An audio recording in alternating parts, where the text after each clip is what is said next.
എന്തെങ്കിലും ക്യാഷ് ആയിട്ട് എന്തെങ്കിലും കേസ് ഉണ്ടോ? ഡീറ്റെയിൽ നോക്കിയവരെ എത്ര പൊട്ടിട്ടുണ്ട്? എൻ്റെ വെന്റിലേറ്ററിലേക്ക് കൊണ്ടുപോകണ്ട ഡോക്ടർ. എന്തുണ്ട് അമ്മ വിശേഷങ്ങൾ? അമ്മയുടെ 2 മിനിറ്റ് ഒന്ന് പുറത്ത് ഇവിടെ ഇരിക്കാൻ കുറച്ച് ബുദ്ധിമുട്ടുണ്ടോ?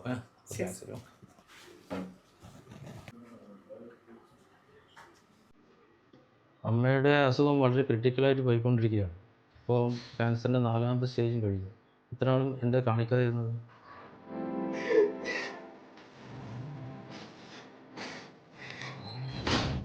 ഇപ്പോൾ കരഞ്ഞിട്ടെന്താ കാര്യം? ചെയ്യേണ്ട കാര്യങ്ങൾ കൃത്യസമയത്ത് ചെയ്യേണ്ട സുഹൃത്ത്. അവന് കരയാതിരിക്കാൻ പറ്റില്ല ഡോക്ടർ. അവൻ്റെ അമ്മ ഈ കോലത്തിലാവാൻ കാരണം ഇവിടെ നീ ഒരു മറ്റേ പരിപാടിയാണ് കയറി. ഞാൻ എന്നെ എന്തോടും പറഞ്ഞോ, വീട്ടിലെത്തിക്കാൻ പറയാണ്ടല്ലോ. പറഞ്ഞാ നീ എന്ത് ചെയ്യൂടാ? പൈസ വാങ്ങി നക്കിത്തൊന്നും പോയി തിളപ്പൊന്നും കണ്ടില്ലല്ലോ. പൈസയും വാങ്ങി നക്കിയില്ല, ഇത് തിളപ്പല്ലോ. 10 ദിവസം കൊണ്ട് നീ എൻ്റെ പൈസ തന്നിട്ടില്ലെങ്കിൽ ഒന്നിക്കിൽ നീ അല്ലെങ്കിൽ ഞാൻ. ജോണേ, നീ ഇപ്പൊ പോയട്ടെ, അവന് കുറച്ച് സവാശം കൊടുക്ക്. എൻ്റെ പെങ്ങളെ കല്യാണത്തിന് വേണ്ടി കഷ്ടപ്പെട്ടുണ്ടാക്കിയ പൈസയാണ് ഞാൻ ഇവനിക്ക് എടുത്തു കൊടുത്തത്. 10 ദിവസം കൊണ്ട് എൻ്റെ പെങ്ങളെ കല്യാണം, അതിനുള്ളിൽ എൻ്റെ പൈസ തിരിച്ചു കിട്ടിയില്ലെങ്കിൽ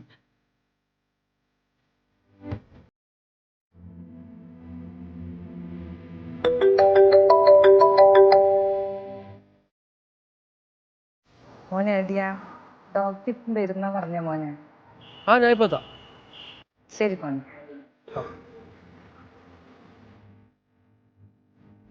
അമ്മ ഹോസ്പിറ്റലാണ്, ഞാൻ പോയിട്ടു.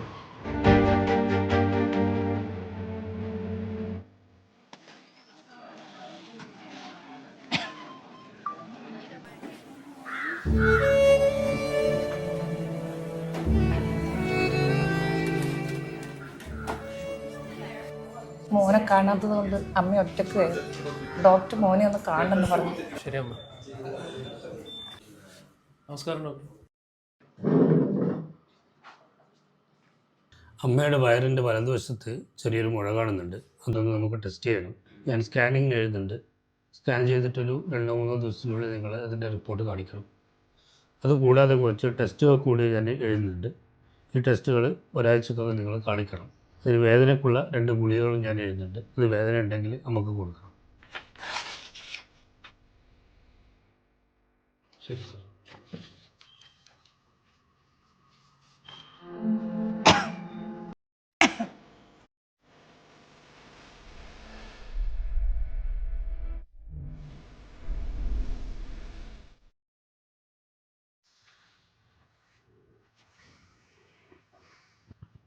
മോളെ,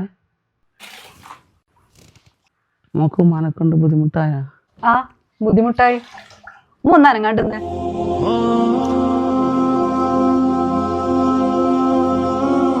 അടച്ചാനെ, എൻ്റെ ഈ പൊന്നുകൾക്ക് ആരോഗ്യത്തോടുള്ള ദീർഘായുസിനെ കൊടുക്കണേ റബ്ബേ.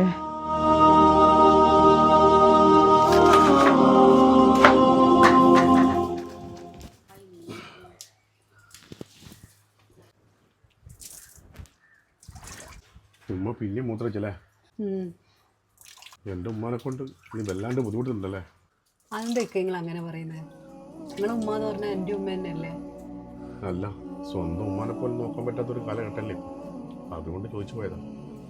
എനിക്ക് ബുദ്ധിമുട്ടാവുമെന്ന് കരുതി ഉമ്മ ഒന്നിനും എന്നെ വിളിക്കൂലിക്ക. ഈ വയസ്സാം കാലത്തും ആരെയും ബുദ്ധിമുട്ടിക്കരുതെന്ന് കരുതുന്ന ആ ഉമ്മാനെ നോക്കാൻ പറ്റിയില്ലെങ്കിൽ പടച്ചം കൊടുക്കുക. അല്ല, ഉമ്മാനെ ഹോസ്പിറ്റലിലാക്കേണ്ട കാര്യം എന്തായി? ആ പാവത്തിന് തീരെ വയ്യ. അതിന് ഉമ്മ സമ്മതിക്കണ്ടേ? അങ്ങനെ പറഞ്ഞാൽ എങ്ങനെ ശരിയാവാ? അത് മാത്രല്ലടി, എൻ്റെ കയ്യിലാണെങ്കിൽ പൈസ ഒന്നും. തൽക്കാലം നിങ്ങൾ ആരോടെയും കടം വാങ്ങും. ഇൻഷാ അല്ലാഹ് നമുക്ക് എങ്ങനെയെങ്കിലും അത് തിരിച്ചു കൊടുക്കാം. ഇപ്പൊ തന്നെ ഞാൻ ഒരുപാട് ആൾക്കാരോട് വാങ്ങി. ഇനി ഞാൻ ആരെ മുന്നിലെ കൈ നീട്ട്?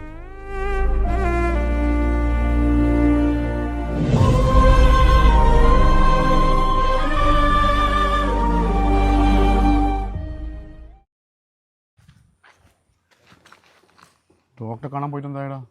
കുറേ ടെസ്റ്റും സ്കാനിങ്ങും എഴുതി തന്നിട്ടുണ്ട്. ഒരാഴ്ചക്കുള്ളിൽ കാണിക്കാനാണ് പറഞ്ഞത്. എൻ്റെ അടുത്താണ് വിഷം മേടിക്കാൻ വരെ പൈസയില്ല. അപ്പോൾ അടച്ചവനായിട്ട് എന്തെങ്കിലും ഒരു വഴി കാണിച്ചിടാ. നീ ടെൻഷൻ അടിക്കണ്ട.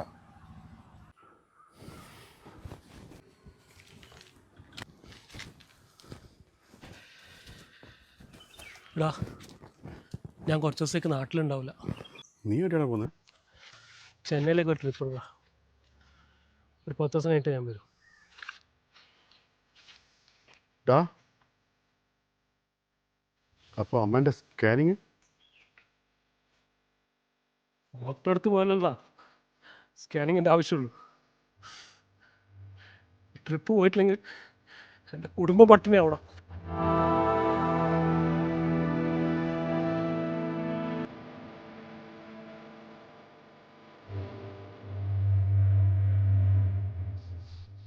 എൻ്റെ അമ്മയെ ഹോസ്പിറ്റലിൽ കിടത്ത് ചികിത്സിക്കാൻ ഗതിയില്ലാത്ത ഒരുത്തിനാ സാറേ ഞാൻ. താനൊക്കെ മനുഷ്യനെ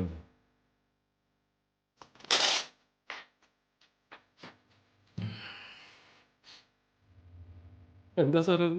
കിടപ്പിലായ രോഗികൾക്കും വാർദ്ധക്യത്താൽ അവശരായ രോഗികൾക്കും അവരുടെ വീട്ടിൽ ചെന്ന് ഡോക്ടർമാരുടെ സേവനത്തോട് ചികിത്സിക്കുന്ന ഒരു സെൻ്ററുണ്ട്, നമ്മുടെ ചക്കരക്കൽ പാലിയേറ്റീവ് സെൻ്റർ. ഞാനും അതിലൊരു അംഗം. ഇന്ന് രാവിലെ നിങ്ങളുടെ അമ്മയെ പരിശോധിക്കുന്ന തൊട്ട് മുന്നേ ഉള്ളൊരു സംഭവം ഉണ്ടായി.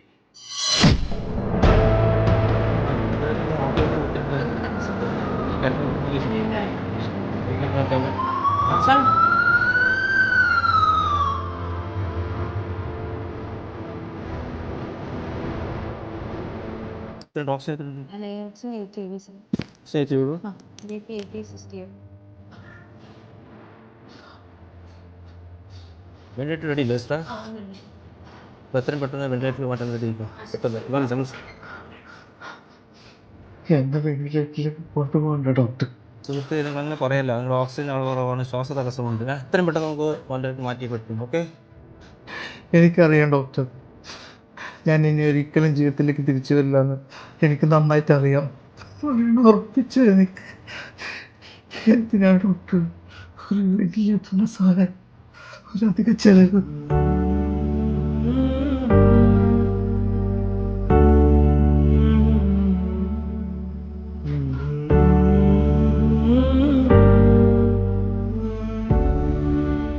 ഇതുപോലുള്ള രോഗികളുടെ മനസ്സറിഞ്ഞ ചക്കരക്കൽ പെയിൻ ആൻഡ് പാലിയേറ്റീവ് ഒരു ഇൻപേഷ്യൻസ് ടെർമിനൽ കെയർ സെൻ്ററിൻ്റെ നിർമ്മാണം പുരോഗമിച്ചുകൊണ്ടിരിക്കുകയാണ്. വൈദ്യശാസ്ത്രം കൈയൊഴിഞ്ഞ രോഗികൾക്ക് സാമ്പത്തിക ബാധ്യതയില്ലാതെ ഈ ലോകത്ത് നമുക്ക് യാത്രയാവാം. ഡോക്ടർ, എൻ്റെ വീട്ടിലുണ്ടൊരു ഉമ്മ ചികിത്സിക്കാൻ പറ്റാത്ത കുറേ കാലമായിട്ട് കിടപ്പില്ല. അവർക്ക് എന്തെങ്കിലും ചെയ്യാൻ പറ്റുമോ? തീർച്ചയായും പറ്റും. നമ്മുടെ പാലിയേറ്റീവ് ചെയർമാൻ വോളണ്ടിയേഴ്സും നിങ്ങളുടെ വീട്ടിൽ ഡോക്ടറുടെ നേതൃത്വത്തിൽ വന്ന് ചികിത്സ ചെയ്യുന്നതായിരിക്കും. Okay?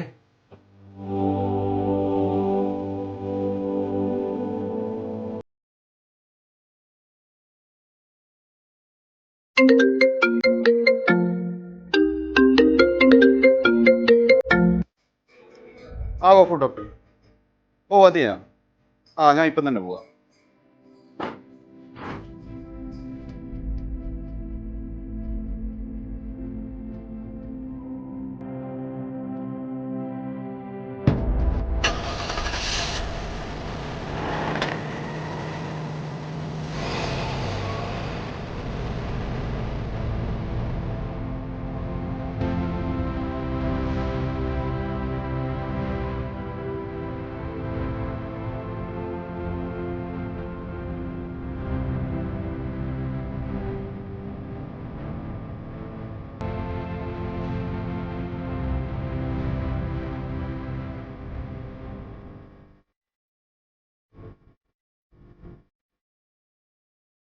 Chakkarakkal pain and palliative എന്നും എപ്പോഴും നിങ്ങളുടെ ഉണ്ടാവും.